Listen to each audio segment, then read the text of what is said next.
چلیے اعوذ باللہ من الشیطان الرجیم بسم اللہ الرحمن الرحیم. سورۃ الفاتحہ قرآن پاک کی سب سے پہلی سورت ہے اور اس سورت کی فضیلت میں کچھ احادیث بھی وارد ہوئی ہیں. حضرت عبداللہ بن عباس فرماتے ہیں کہ ایک دن جبریل علیہ السلام رسول اللہ صلی اللہ علیہ وسلم کے پاس بیٹھے ہوئے تھے، کیونکہ یہ آپ کو معلوم ہے نا کہ جب وہ وحی لاتے تھے تو آپ کے پاس بیٹھتے تھے، کہ انہوں نے اپنے اوپر ایک زوردار آواز سنی. انہوں نے اپنا سر اٹھایا، پھر فرمایا یہ آسمان کا ایک دروازہ ہے جو آج سے پہلے کبھی نہیں کھلا. پھر فرمایا یہ ایک فرشتہ ہے جو آج سے پہلے زمین پر کبھی نہیں اترا. پھر اس فرشتے نے آپ صلی اللہ علیہ وسلم کو سلام کیا اور 2 نوروں کی خوشخبری دی اور کہا یہ 2 نور آپ ہی کو دیے جا رہے ہیں، آپ سے پہلے کسی نبی کو نہیں دیے گئے، ایک سورۃ الفاتحہ اور دوسرا سورۃ البقرہ کی آخری 2 آیات.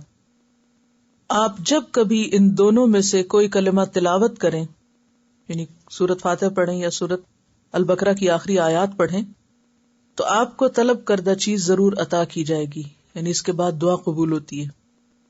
صحیح مسلم کی روایت ہے.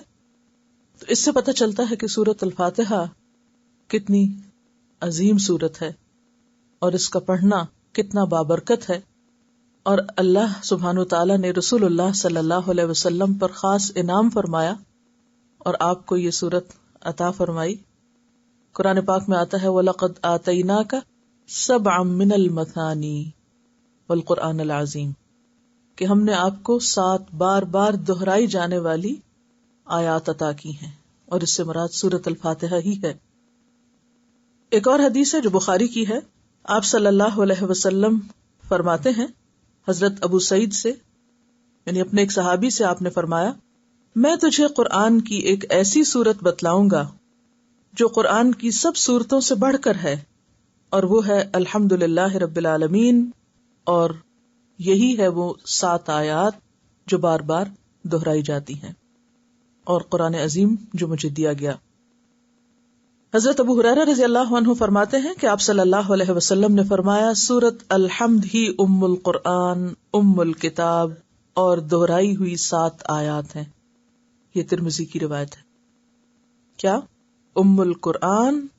ام کا کیا معنی ہوتا ہے؟ ماں. اور ماں سے مراد یہاں کیا، یعنی اصل، بنیاد. ام الکتاب اور دہرائی ہوئی 7 آیات. اس سورت کا نام الشفا بھی ہے اور الرقیہ بھی ہے، یعنی اس کے ذریعے دم بھی کیا جاتا ہے، شفا بھی حاصل ہوتی. اور ویسے تو قرآن سارے کا سارا ہی شفا ہے.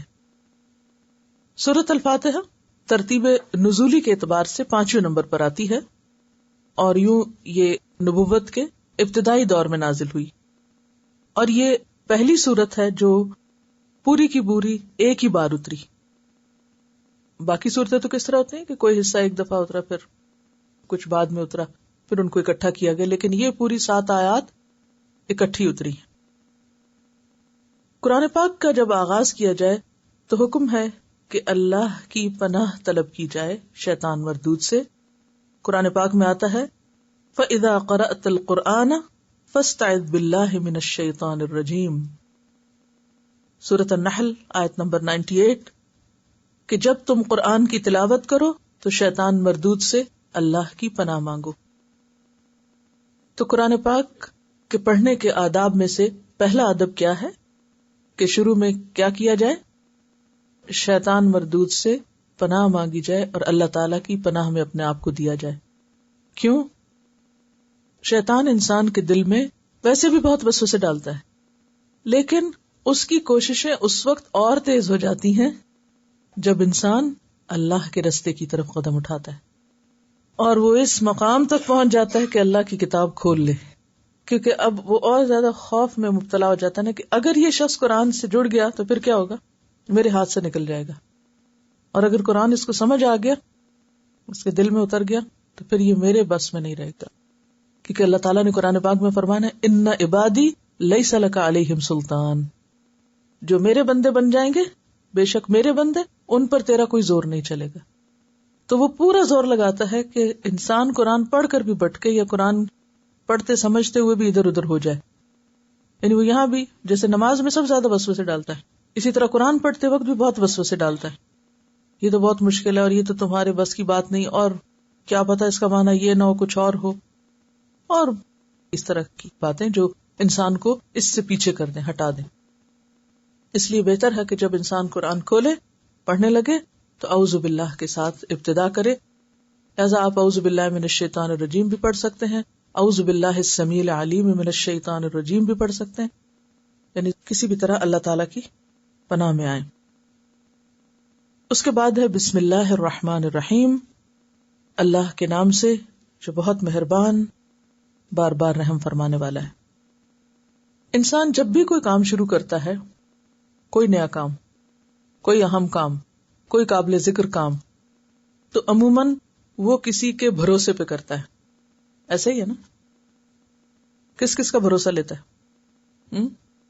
کبھی اپنی طاقت، میں کر سکتی ہوں، کبھی اپنی ذہنی طاقت، کبھی قابلیت، کبھی صحت، کبھی اپنی عقل اور علم اور سمجھداری، اور انسان سمجھتا ہے کہ یہ تو میرا کمال ہے، میں کرنے والا ہوں، میں کر سکتا ہوں. یا پھر اپنے سے باہر کچھ اور چیزوں کا بھروسہ لیتا ہے، بچے کام آئیں گے، یا یہ میرا مال کام آئے گا، یا فلاں میرے دوست میرا ساتھ دیں گے، یا فلاں انسان میری مدد کرے گا. ایسے ہی ہوتا ہے نا. کوئی اہم کام آپ کرنے لگے تو کیا خیال آتا ہے میرے پاس پیسے، میں کر سکتا ہوں، ہے مجھے اتنی سمجھ، میں خود یہ سیکھ سکتا ہوں. تو یہ بالکل ایک قدرتی سی بات ہے کہ انسان جب بھی کوئی اہم کام، مثلاً آپ اگر آج کل کے حساب سے دیکھیں تو آپ کی زندگی میں اہم کام کیا ہوا ہے؟ قرآن کا آغاز آپ کر رہے ہیں آج، یا اس کورس کا آغاز کیا آپ نے، تو آپ کے دل میں کیا خیال آیا؟ میرے پاس گاڑی بھی ہے، میرے پاس وقت بھی ہے، یا میری ہمت توفیق بھی ہے، عقل ہے، سمجھ ہے، سب ہے، اور میں کر سکتی ہوں. قدرتی تو شیطان ایسی باتیں ذہن میں ڈالتا ہے، اور عام رجحان بھی یہی ہوتا ہے کہ جب ہم کسی اہم کام کے کرنے کا سوچتے ہیں تو ہم سوچتے ہیں آتا ہے مجھے، میں کر سکتا ہوں. کبھی اپنے علم پہ بھروسہ، کبھی اپنی طاقت پہ بھروسہ، کبھی کسی بھی خارجی امر پہ بھروسہ، کبھی اسباب پہ بھروسہ. ٹھیک ہے، انسان کو اللہ تعالیٰ نے حکم دیا کہ وہ اسباب کو استعمال کرے، لیکن اسباب پر بھروسہ نہیں. تو کیا کرے؟ بسم اللہ الرحمن الرحیم. اللہ میرے میں طاقت نہیں، تیرے بھروسے پہ کام کرنے جا رہی ہوں، تو کرائے گا، کیونکہ ہر چیز پر تیری رحمت چھائی ہوئی ہے. میں تیری رحمت کی وجہ سے اس قابل ہوں گی کہ میں یہ کر سکوں، پڑھ سکوں یا پڑھا سکوں یا آ سکوں یا اس پر عمل کر سکوں. تو مومن کا طرز عمل کیا ہوتا ہے؟ کافر ہے تو شمشیر پہ کرتا ہے بھروسہ. وہ ایک عام شعر آپ نے پڑھا ہوگا نا کہ وہ اسباب پہ بھروسہ کرتے ہیں. ان میں اور آپ میں فرق کیا ہے؟ مومن اسباب اختیار کرتا ہے، بھروسہ نہیں کرتا. یہ ایک اندر ایک ایسا فرق آ جاتا ہے ایمان لانے کے بعد اور اللہ کے دین کی طرف آنے کے بعد کہ انسان حقیقی عاجزی اختیار کرتا ہے، ہر کمال اللہ کے لیے، ہر تعریف اللہ کے لیے، اور اپنی صرف کوشش. تو سب سے بہتر آغاز کسی بھی کام کے لیے کیا ہو سکتا ہے کہ انسان وہ کام کس طرح شروع کرے؟ اللہ کے بھروسے پر شروع کرے. تو ہمیں حکم کیا دیا گیا کہ ہم کیا کریں؟ اپنے کاموں کو کس سے شروع کریں؟ بسم اللہ سے. جیسے وضو کرتے وقت، کھانا کھاتے وقت، گھر میں داخل ہوتے وقت، گاڑی میں بیٹھتے وقت. تو جتنے بھی اہم کام ہیں تو ان کے شروع میں آپ کو کیا کرنا ہے؟ بسم اللہ پڑھنا ہے. اور اہم ترین کاموں میں سے اہم قرآن پڑھنا. اس لیے قرآن کے آغاز میں بھی آپ کیا کرتے ہیں؟ بسم اللہ الرحمن الرحیم پڑھتے ہیں.